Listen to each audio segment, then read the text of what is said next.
should see the price of Bitcoin go up to that 408 mark, come back down, go back up again, breach it, go back down, and then like a third and kind of a final time, it breaches it, and then once it does it the third time, that's when his data is saying if this has been met, then we should see a sizable rise in the price of silver. Well, hello everyone, and welcome into CrushTheStreet.com. I'm here with Joe Tampa, also jsnip4 on YouTube. He's got a popular YouTube channel. He's got the website realistnews.net. He's a fact finder, and he's just someone who's out there uncovering the truth with no bias. He's just out there finding the truth that, quite frankly, the mainstream media doesn't want you to know, and he's someone that you can go to find the real news that's out there. So first of all, Joe, thanks for joining me today. Not a problem. It is a pleasure. Joe, I was looking at your biography, and it says you started off by watching Al Gore's Inconvenient Truth, and then you realized that it's all lies.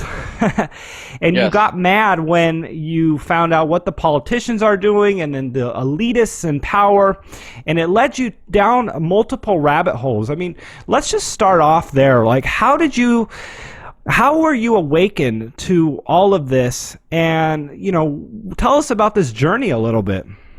Well, actually, and I know you'd asked for like a little bit of a biography, and I remember back to a few times ago. This has been several years ago since I've actually had any kind of like YouTube or Skype or any kind of interview, and I always said the same thing because they would always say, give me just like a little bio or something, and every time I thought to myself, I don't want to give a true biography. I feel like the biography of guys like me need to be what woke us up. How did we get to where we are? Right. So that's why I kind of replied with that as like my bio.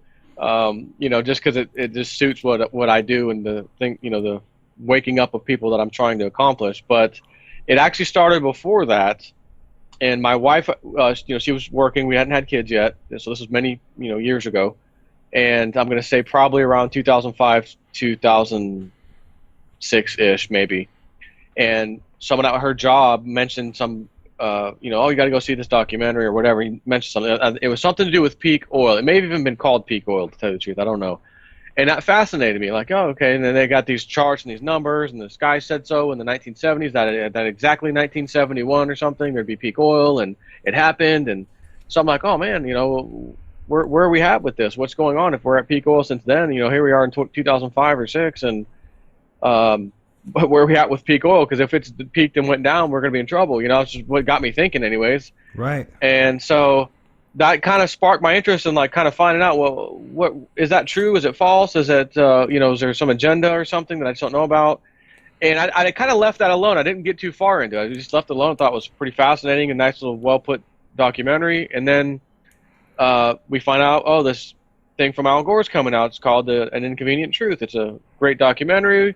Kind of ties into that, a little bit of the oil shortages or oil scares and, taking resources, and we're halfway through them, and what we're going to do when they run out, that kind of thing. So I went and watched it. We went to the movie theaters, my wife and I, and we were like, wow, this guy Al Gore, man, he almost won the election against Bush. He's the one that should have won. God, we've been, this rotten political system. He's the right guy. And, a lot of exciting things. We'll talk to you soon. Take care.